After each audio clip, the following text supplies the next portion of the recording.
నమస్కారం. ASN thoughts కు స్వాగతం.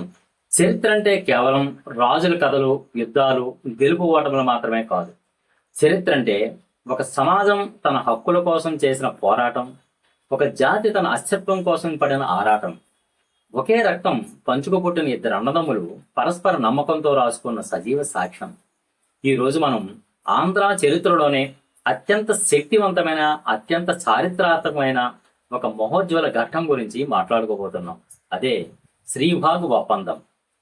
స్వాతంత్ర్యానికి పూర్వమే తెలుగువారి గుండెల్లో ప్రాంతీయ సమతుల్యత అనే బీజాన్ని నాటిన మహత్తర పత్రం ఇది. ఉమ్మడి మద్రాసు రాష్ట్రం నుండి విడిపోయి మనకంటూ ఒక ప్రత్యేక గుర్తింపు కావాలని, మన తెలుగు భాషకు ఒక సముచిత స్థానం దక్కాలని కోస్తా ఆంధ్ర, రాయలసీమ ప్రాంతాల మహానాయకులు ఒక చోట చేరి చేతులు కలిపి గుండెలు విప్పి మాట్లాడుకున్న అపురూపమైన సందర్భం అది. ఆ చారిత్రక ఒప్పందం మేరకు ఉన్న కథ ఏంటి? అసలు శ్రీభాగ్ అంటే ఏమిటి? నాటి నాయకులు ఎలాంటి శపథాలు చేశారు? ఆ ఒప్పందం నేటి ఆధునిక ఆంధ్రప్రదేశ్ రాజకీయాలను, రాజ్యాంగ పరిణామాలను ఎలా శాసిస్తోంది? రాజ్యాంగం ప్రకారము అది అటకెక్కిందా, లేక ఇంకా సజీవంగానే ఉందా? వీటన్నిటినీ ఈరోజు మనం ఒక కథలా, ఒక ప్రవాహంలా సమగ్రంగా విశ్లేషించుకుందాం. కాలచక్రంలో వెనక్కి వెళ్తే అది 1937 సంవత్సరం. అప్పటికి ఇంకా భారతదేశానికి స్వాతంత్రం రాలేదు. మనకంటూ ఒక ప్రత్యేక రాజ్యాంగం అంటూ లేదు. తెలుగు వారంతా మద్రాస్ ప్రావిన్సులో తమిళులతో కలిసి ఉండేవారు. అయితే ఆ పరిపాలనలో తెలుగు వారికి ఆశించిన ప్రాధాన్యత దక్కడం లేదనే అసంతృప్తి రోజు రోజుకు పెరుగుతోంది.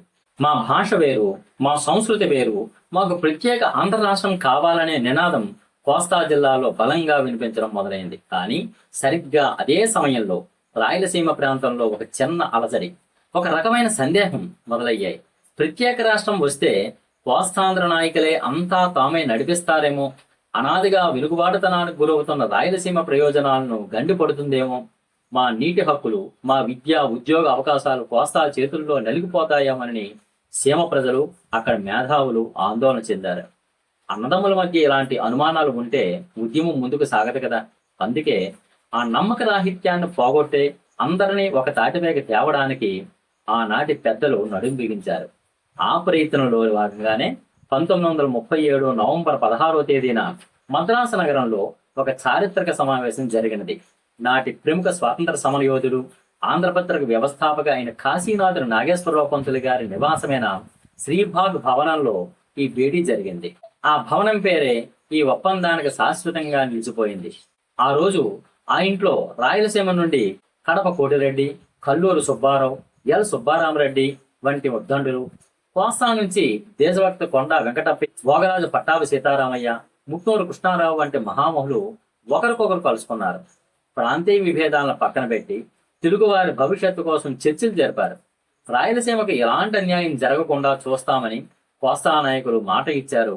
ఆ మాటలనే ఒక ఒప్పందంగా లిఖితపూర్వకంగా మార్చి రాసిచ్చారు. ఆ ఒప్పందంలో రాసుకున్న ముఖ్యమైన నియమాలు ఏమిటో వింటే నాటి నాయకులకు ఉన్న దూరదృష్టి మనకు అర్థమవుతుంది. మొదటిది విద్యకు సంబంధించినది. నాటి ఆంధ్ర విశ్వవిద్యాలయం పరిధిలో 2 కేంద్రాలు ఉండాలని, అందులో ఒకటి వాల్తేరులో ఉంటే మరొకటి రాయలసీమ విద్యార్థుల కోసం అనంతపురంలో ప్రత్యేక సాంస్కృతిక విద్యా కేంద్రంగా అభివృద్ధి చేయాలని నిర్ణయం చేశారు. ఇంకా రెండవది అత్యంత కీలకమైన రాజధాని మరియు హైకోర్టు అంశం. రేపు ప్రత్యేక రాష్ట్రం ఏర్పడినప్పుడు రాజధానిని ఎక్కడ పెట్టాలి, హైకోర్టును ఎక్కడ నిర్మించాలనే మొదటి ప్రాధాన్యతను, మొదటి ఛాయిస్ను రాయలసీమ ప్రాంతానికి ఇవ్వాలని కోస్తా నాయకులు పెద్ద మనసుతో అంగీకరించారు. అంటే సీమ ప్రజలు రాజధానిని కోరుకుంటే హైకోర్టు కోస్తాకు వెళుతుంది, లేదా సీమ ప్రజలు హైకోర్టును ఎంచుకుంటే రాజధాని కోస్తాకు వస్తుంది.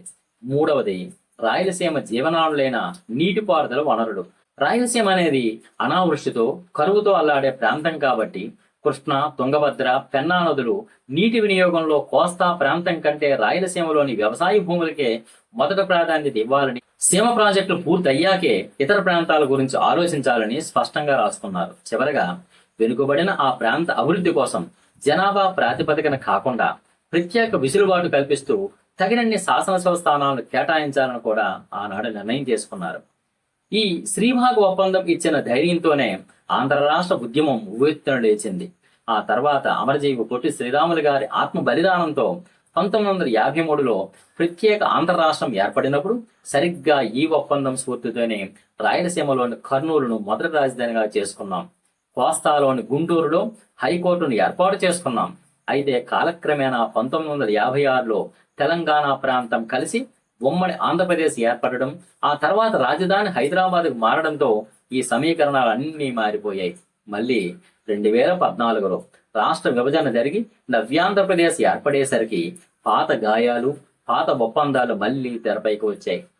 ఇక్కడే మనకు ఒక పెద్ద సందేహం వస్తుంది. మరి దాదాపు 90 ఏళ్ల క్రితం జరిగిన ఈ శ్రీభాగ్ ఒప్పందానికి ప్రస్తుత కాలంలో చట్టబద్ధత ఉందా? రాజ్యాంగం ప్రకారం ఇది చెల్లుతుందా? లేక ఇది కేవలం అటకెక్కిన పాత కాగితమేనా?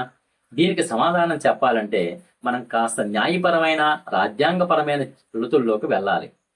నిష్కర్షగా సాంకేతికంగా మాట్లాడితే కోర్టుల దృష్టిలో శ్రీభాగ్ ఒప్పందానికి నేరుగా ఎలాంటి చట్టబద్ధమైన లేదా రాజ్యాంగపరమైన శాసన శక్తి లేదు.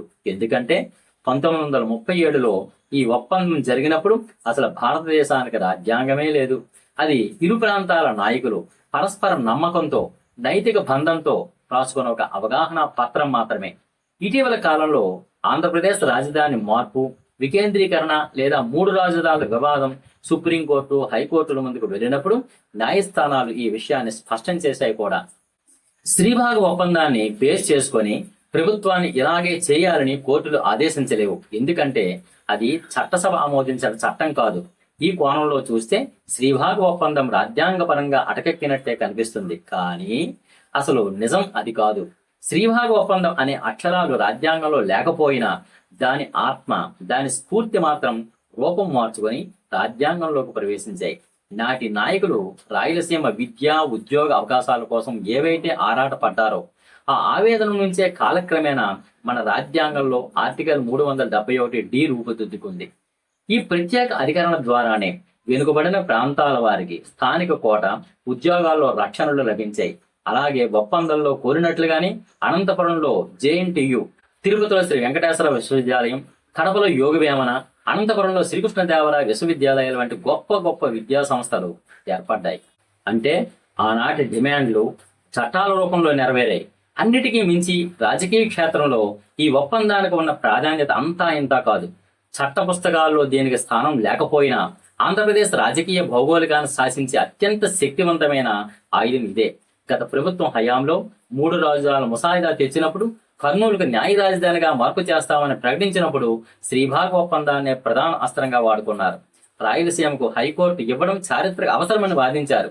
ప్రస్తుత కూటమి ప్రభుత్వం అమరావతిని ఏకైక రాజధానిగా అభివృద్ధి చేస్తున్నప్పటికీ రాయలసీమ ప్రజల్లో ఎక్కడ అసంతృప్తి వస్తుందోనని సీమ ప్రాజెక్టును పూర్తి చేస్తామని, కర్నూలులో హైకోర్టు బెంచ్ ఏర్పాటుపై సానుకూలంగా ఉన్నామని, ఆ ప్రాంతాన్ని పారిశ్రామికంగా డెవలప్ చేస్తామని నిరంతరం హామీలు ఇవ్వాల్సి వస్తోంది.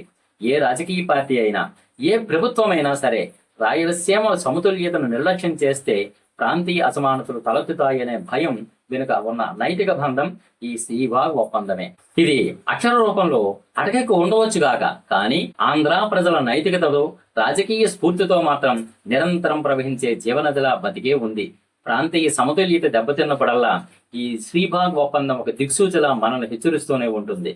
తెలుగువారి ఆత్మగౌరవ ప్రతీక అయిన శ్రీభాగ్ ఒప్పందం గురించి చారిత్రక, రాజకీయ విశ్లేషణ మీకు ఎలా అనిపించిందో తప్పకుండా కింద కామెంట్ సెక్షన్ లో నాతో పంచుకోండి. ఈ సమాచారం ప్రతి ఒక్క తెలుగువాడికి చేరాలి కాబట్టి ఈ వీడియోను ఇప్పుడే లైక్ చేయండి, మీ మిత్రులతో, కుటుంబ సభ్యులతో షేర్ చేయండి.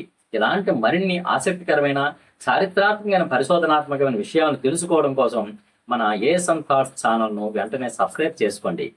మరో అద్భుతమైన అంశంతో మళ్ళీ కలుద్దాం. అంతవరకు సెలవు. నమస్కారం.